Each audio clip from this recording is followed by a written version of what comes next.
Tətildə uşaqlara ürəkli bulka hazırlamaq qərarına gəldim.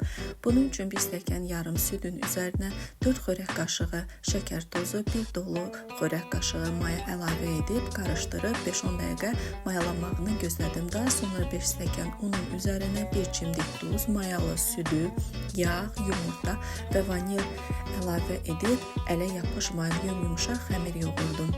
Xəmirin üzərini streç salafanla bağlayıb mayalanmağını gözlədim. Xəmir mayalandıqdan sonra isə onu bərabər 2 hissəyə ayırdım. Ayırdığım hər bir hissəni isə 6 kündəyə böldüm.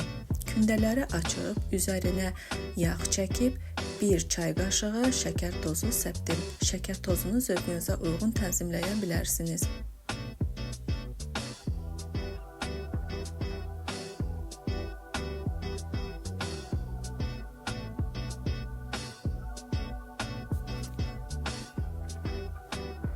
Hazır bulkaları listə düzüb üzərinə örtüb yarım saat daha gözlətdim.